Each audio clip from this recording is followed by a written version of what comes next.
Today is a good day. I want some nasty. Are we having fun yet? What is up, ladies and gentlemen? As you can hear, I am still sick. But you know what I'm not sick of? Talking about the San Antonio Spurs. That was god-awful. I don't know. Who wrote that? I didn't write that. Who wrote that? All right, so I want to talk to you guys about something in particular because this is actually really big news about a few interviews. But before we do that, can I show you something? I just want to show you guys this because I found this so hilarious. Not what LeBron tweeted, but oh my God, dude. I just got to share it. All right, so LeBron James says, it's a weird feeling to feel so alone sometimes. And it's like, dang, that's deep. You know, it is a weird feeling. Like, you feel alone even when you have people with you. Like, yeah, that is a sad feeling sometimes. And that is deep. And then your boy Josh Rosen, aka Skip Bayless, had to come in.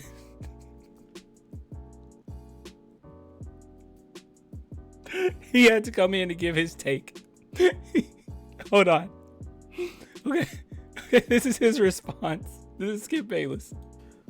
Hey, Lagon, it's Skip Bayless. Maybe you wouldn't be so alone if you didn't have Russell Westbrook on your team and you practiced your free throws. It's my turn. See you tomorrow, 9:30 Eastern on Undisputed. I've never seen anything quite like it. The Frozen one. I'm sorry. That's such a good impression. I'm sorry. I just felt that so funny. I already retweeted it. It's just, follow me on Twitter. All right, so this is what happened today. As you know, the combine is continuing. I personally watched a couple scrimmages, and it was really entertaining, really fun. And I've never had this amount of fun in any year as a Spurs fan, to be honest with you, when it came to the draft. But this year is fun. All right, so these are some players that the San Antonio Spurs have actually talked with. And these are players that we've already talked about. So I'm going to talk about Johnny Davis first. So this is what he had to say when talking about the San Antonio Spurs. He said, obviously playing under Coach Popovich, the most famous coach in NBA history, is something I would really want to happen. So if you don't know what's going on, the Spurs have already interviewed a few players. And one thing that's really pressing for the Spurs is that they are really into trying to see what type of person you are. Will you fit into the culture? Will you be able to be a good pillar on and off the court? Because while they are looking at talent, obviously, they also want maturity. They want a guy that can be able to put this franchise on their back, potentially, and not necessarily be so quick to go after the big lights, right? The Lakers, the Miami, you know, maybe just somebody that's a little more in-house and somebody who's just a good character overall. And that's what the Spurs are looking for with these interviews. And Johnny Davis, him mentioning Popovich, I have to say, once again, can we stop trying to force Popovich to retire right now? Yeah, let's be honest. A lot of players, the only thing that's a real selling point for us right now is Popovich. You can say that it's DeJounte Murray. And I do think that DeJounte Murray has some likable people in the NBA, but no star is necessarily going to go out of their way to play for the Spurs just for DeJounte. That's not going to happen right now.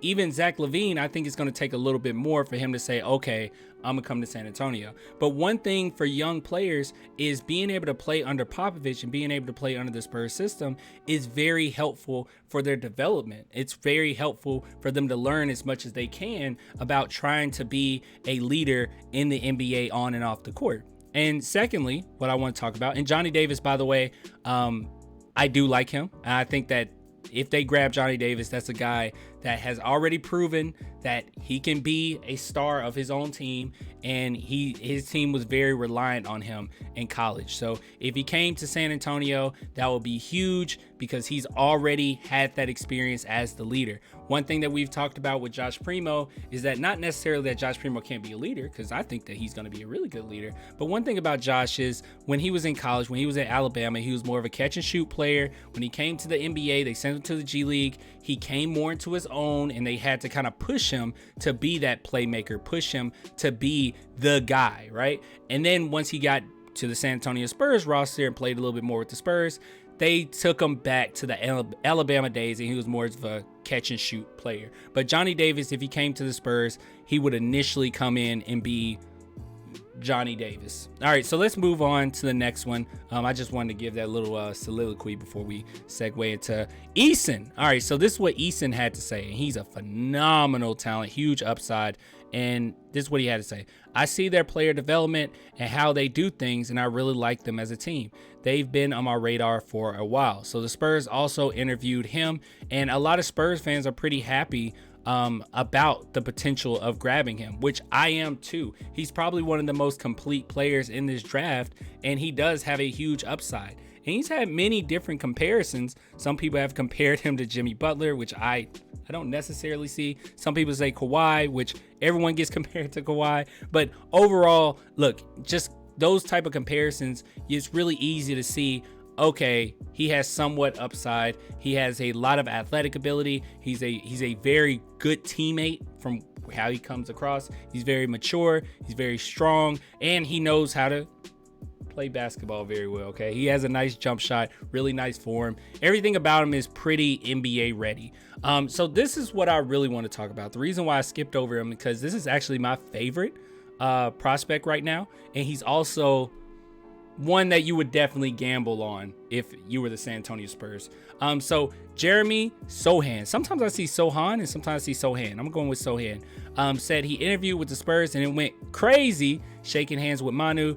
Great energy. He said of his session with Brian Wright, they are all very cool. So here's the thing about Jeremy Sochan. Like, personality wise, I'm gonna tell you this right now, as much as I've been trying to look into him, he really reminds me of Keldon Johnson. Like, really reminds me of Keldon Johnson. Like, he has this kind of I'm just really happy to be in this present moment right here and now type of mentality. Like, the way that he comes across is like he's just always happy. I could see this guy going to McDonald's and just being happy that he just got a Big Mac. Like, he's just ecstatic. Everything is awesome all the time. So these quotes do not confuse me at all. Like, it makes complete sense that he would talk this way. But not only that, I just want to say this about Jeremy Sochan, okay? Because you're going to hear a lot of negatives. If you don't know a lot about him, and obviously even me, myself, I'm just now getting more into this draft prospect stuff. When you're a Spurs fan, you don't have to worry about it because you won for like 20 years. But let me go ahead and say this about him. I understand that a lot of people are going to say that they don't want to roll the dice on him. They're going to say he can't shoot, his percentages are awful, and all those things are true. But I will say this, and this is what I really like about him. I like the fact, and there's many things, but I like the fact that he has a willingness to shoot. Now, the reason why he's going to be so high in the draft, or the reason why he's being projected to be high in the draft, is because he has a high motor. He plays good defense. He can basically guard the 1 through 5. He's a pretty decent offensive rebounder. He's a good ball handler. He can play make for his teammates, and he has a lot of length and strength to him. But the biggest downside is that he can't shoot. His shooting form is a little broken. He has a go-to move where he does a spin fade, but his jump shot is broken. But I say all that to say this. People are going to say don't roll the dice on him. You don't want a guy that can't shoot. But he has a willingness to shoot. One thing that I always kind of point to is when we talk about Ben Simmons, the reason why people didn't like Ben Simmons wasn't the fact that he wasn't a good jump shooter. The reason why people dogged on Ben Simmons was the fact that he didn't have a willingness to shoot. That's a big difference. That's a mental thing. And a lot of people will say, which I don't necessarily always agree on, but people will say some mental things in basketball you're not going to be able to get over on. You're not going to be able to get past. And a lot of people believe Ben Simmons' unwillingness to shoot is a fear that he's not necessarily gotten over yet. It's an anxiety that he never went in head first. And therefore, he's afraid, and he's just kind of building that up over the years where he's becoming more and more and more afraid. It's called the cycle of anxiety. So, but when it comes to Jeremy Sochan, I don't necessarily see that. Now, as far as 3-point shooting, I think he's shooting about 2.4 attempts per game, and his percentages are not good. But at the same time, he has a willingness and openness to say, I'm going to attempt this. I'm going to try. And to me, it just speaks that maybe you are, really working on this off court and you want to try it out. You want to make sure that you can kind of get your stroke going. And overall, I just like that about players. I like the willingness to shoot. Now, don't go all Russell Westbrook on me, okay? Don't become a little wild with it to the point where you're you're a liability to your team. But I do like when you just go out there, play your game, try to let the game come to you a little bit. He's a little chaotic at times. He's a little chaotic, but at the same time, I like that he has a willingness to at least take those shots, because a lot of guys that aren't good jump shooters, they just go away from it. They get afraid and they just go away from it. But that's not Jeremy Sochan. I like him a lot. I hope that we get him. But then again, there's so many other people that we'll have to talk about. But overall, I just want to show you guys this, that yes, we have talked to Johnny Davis. Yes, we've talked to Sochan. And yes, we've talked to Eason. 3 of which are guys that I would be ecstatic that we got. No matter what, I'll be ecstatic. I'll be happy. So let me know what you guys think. I'm sorry that I'm so sick. Sometimes I don't know. I'm a little tangential just because my throat hurts. I'll get with you guys later. Till next time, man. Deuces.